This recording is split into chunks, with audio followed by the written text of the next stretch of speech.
ಇಂದೇ ಡೌನ್ಲೋಡ್ ಮಾಡಿ ಮತ್ತು ನಿಮ್ಮ ನೆಚ್ಚಿನ ಶೋಗಳನ್ನು ಆನಂದಿಸಿ.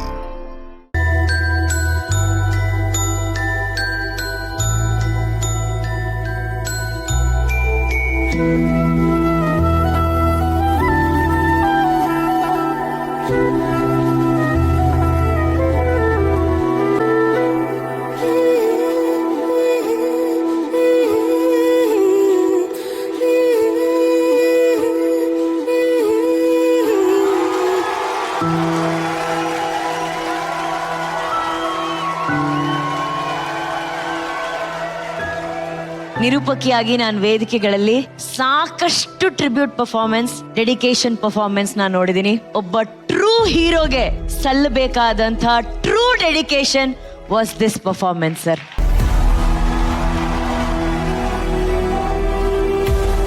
You are a true hero sir. ಯಾಕಂದ್ರೆ ನೀವು ಲಿಫ್ಟ್ ಹಾಕಿ ಬೆಳೆದಿದ್ದಲ್ಲ ಸರ್, ಮೆಟ್ಲು ಹಂತವಾಗಿ ಬೆಳೆದಿದ್ದು ಸರ್. ಅದು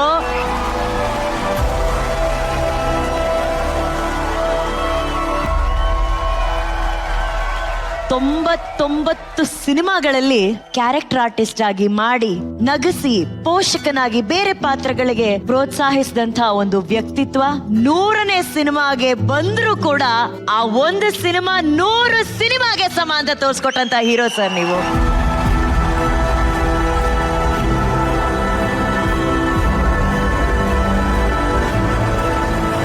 ಇಲ್ಲ sir, actually you truly deserve this. Yes S.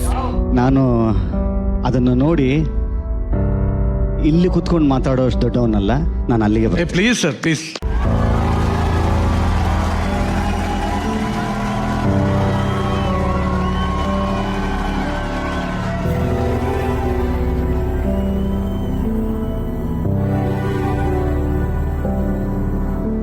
ನಿಮ್ದೇ ಜರ್ನಿ ಶರಣ್ ಸರ್. ಇಷ್ಟು ವಿಷಯಗಳನ್ನ ಈ 2 ಹೆಗ್ಲ ಮೇಲೆ ಹೊತ್ಕೊಂಡು ಈ 2 ಕಣ್ಣು ನೋಡಿದೆ. ಹೇಗನ್ಸ್ತು ಸರ್ ನಿಮ್ಮ ಪಯಣ?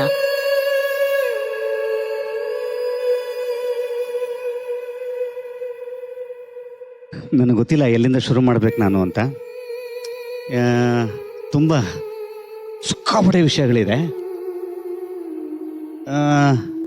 ಹೌದು, ಒಂದಿಷ್ಟು ಏನೋ ನನ್ನ ಕಡೆಯಿಂದ ಏನೋ ಒಂದು ಚೂರು ಆಗಿದೆ ಅಂತ ಅನ್ನೋ ಅಂಥ ನಂಬಿಕೆ ಫಸ್ಟ್ ಟೈಮ್ ನನ್ನ ಲೈಫಲ್ಲಿ ಇವತ್ತು ಬರ್ತಾ ಇದೆ.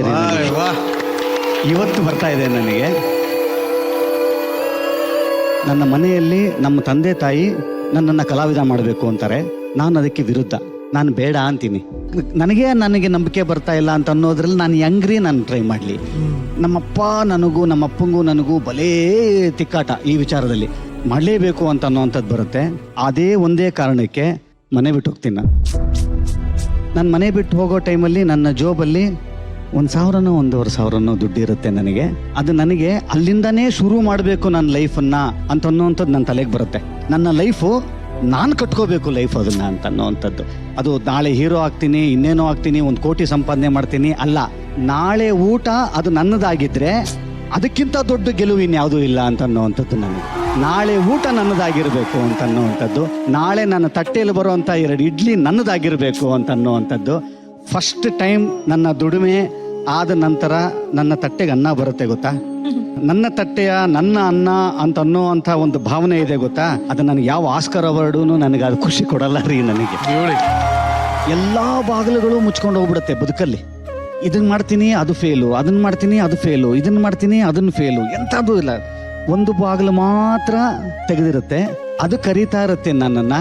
ನಾನು ಅನಿವಾರ್ಯವಾಗಿ ಅದನ್ನು ಮಾಡಲೇಬೇಕಾಗತ್ತೆ. ಅದು ಹೊಟ್ಟೆ ಪಾಡಿಗೋಸ್ಕರ ಅನಿವಾರ್ಯವಾಗಿ ಆ ಬಾಗಿಲ ಒಳಗಡೆ ನಾನು ಬರ್ತೀನಿ. ಬಂದ ನಂತರ ಒಂದು ಬದುಕು ಸ್ಟಾರ್ಟ್ ಆಯ್ತು. ಅದೆಲ್ಲ ನಿಮ್ಮೆಲ್ಲರಿಗೂ ಕೂಡ ನಿಮ್ಮ ಕಣ್ಮುಂದೆನೆ ಇರುವಂತ ಬದುಕದು. ಫಸ್ಟ್ ಟೈಮ್ ಒಂದು ಸಿನಿಮಾದ ವಿಚಾರಕ್ಕೆ ಕಂಠೀರವ ಸ್ಟುಡಿಯೋ ಒಳಗಡೆ ಹಿಂಗ್ ಬಂದೆ ರೀ. ನಾನು ಹಿಂಗ್ ಬಂದ ತಕ್ಷಣ ಕಂಠೀರವ ಸ್ಟುಡಿಯೋ ನನಗೆ ಹೆಂಗ ಅನಿಸ್ತು ಅಂತಂದ್ರೆ, ಇಲ್ಲಿ ಇವತ್ತು ನನ್ನ ಕೆಲಸ ಶುರು ಆಗ್ತಾ ಇದೆ ಅಂತ ಅನ್ನೋವಂಥದ್ದು ಬಂತು ಗೊತ್ತಾ. ಇದು ಒಳಗಡೆ ನಾನು ಬರೀ ಸ್ಟುಡಿಯೋಗೆ ಅಂತ ಬಂದಿಲ್ಲ, ಒಂದು ದೇವಸ್ಥಾನದ ತನಕ ಬಂದೆ ನಾನು. ಇದು ನನಗೆ ಯಾವತ್ತಿಗೂ ಕೂಡ ಈ ಸ್ಥಾನ, ಈ ಸ್ಟುಡಿಯೋ, ಈ ಕಂಠೀರವ ಇದೆಯಲ್ಲ, ಇದೊಂದು ದೇವಸ್ಥಾನ ನನಗೆ. ಇಲ್ಲಿ ಎದುರುಗಡೆ ಒಂದು ದೊಡ್ಡ ಮರ ಇದೆ. ಇದೇ ಆಲದ ಮರದ ಕೆಳಗೆ ನಮ್ಗಳಿಗೆ ಅವಾಗ ಲೈನಲ್ಲಿ ನಿಂತ್ಕೋಬೇಕು, ತಟ್ಟೆ ಹಿಡ್ಕೊಂಡು ಅನ್ನ ಹಾಕಿಸ್ಕೊಂಡು ಅದೇ ಮರದ ಕೆಳಗೆ ಊಟ ಮಾಡಬೇಕು. ಅದಾದ ನಂತರ ಇನ್ನೊಂದ್ಸಲ ಲೈನ್ ಬರುತ್ತೆ. ಅದು ಬಂದು ಸಾಯಂಕಾಲ ನಮಗೆ ಬಾಟ ಕೊಡ್ತಾರಲ್ಲ, ಕನ್ವಿನ್ಸ್ ಕೊಡ್ತಾರಲ್ಲ, ಆ ಕನ್ವಿನ್ಸ್ ಇಂದು ಒಂದು ಚೀಟಿ ಇರುತ್ತೆ ನಮ್ಮ ಹತ್ರ. ಆ ಚೀಟಿ ಕೊಟ್ರೆ 50 ರೂಪಾಯಿ ಕೊಡ್ತಾರೆ ನನಗೆ.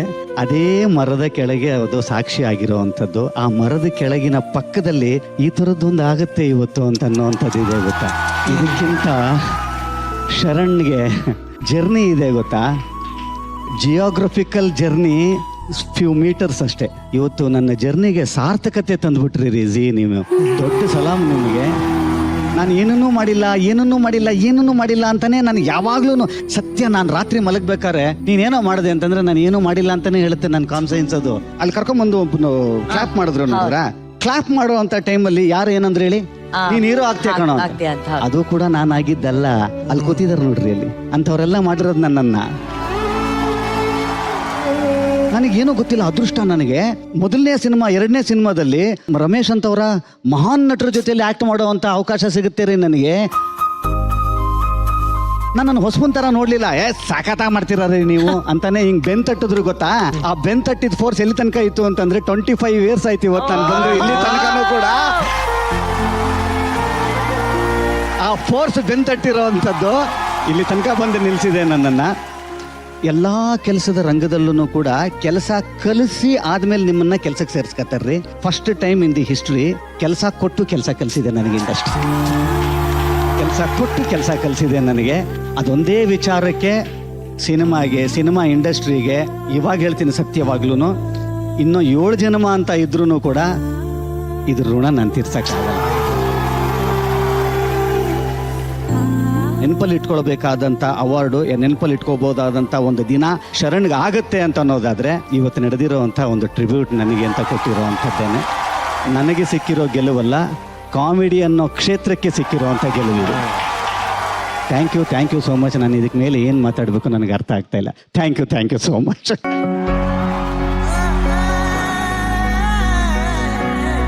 ರಮೇಶ್ ಸರ್, ಇಂಥ ಸ್ಟಾರ್ ಬಗ್ಗೆ ನಿಮ್ಗೆ ಎಷ್ಟು ಹೆಮ್ಮೆ ಇದೆ ರಮೇಶ್ ಸರ್? ನಿಮ್ ಕತೆ ನಮ್ಗೆ ಗೊತ್ತಿದೆ, ನನಗೆ ಪರ್ಸನಲ್ ಆಗಿ ಗೊತ್ತಿದೆ. ನಮ್ಮ ವೀಕೆಂಡ್ ಶೇರಲ್ಲೂ ಅದನ್ನ ಕೇಳಿದೆ ನಾನು. ಬಟ್ ಇವತ್ತು ನೀವು ಹೇಳಿದಂತ ರೀತಿ ಶರಣ್ ಸೂಪರ್. ಅಂದ್ರೆ ಡಿಸರ್ವಿಂಗ್ ಸಕ್ಸಸ್ ಅಂತ ಹೇಳ್ತೀವಮ್ಮ. ಅಂದ್ರೆ ಒಂದು ಯಶಸ್ಸು ಅರ್ಹರಿಗೆ ಸಿಗ್ಬೇಕು ಸರ್. ಅರ್ಹರಿಗೆ ಯಶಸ್ಸು ಸಿಕ್ಕಿದಾಗ ನಮಗೆ ಡಬಲ್ ಖುಷಿ ಆಗುತ್ತೆ ರೀ. ಜನ ಚಪ್ಪಾಳೆ ತಟ್ಟಿದ್ದಾರೆ 25 ವರ್ಷಗಳು ಅಂದ್ರೆ ಅದಕ್ಕೆ ಕಾರಣ ನಿಮ್ಮಲ್ಲಿರುವ ಪ್ರತಿಭೆ. So proud of your journey Sharan and Darshan. Phenomenal ಯಾರು ಈ ಕಾನ್ಸೆಪ್ಟ್ ಮಾಡಿದೋ ನಂಗೆ ಗೊತ್ತಿಲ್ಲ. Director Rudra master.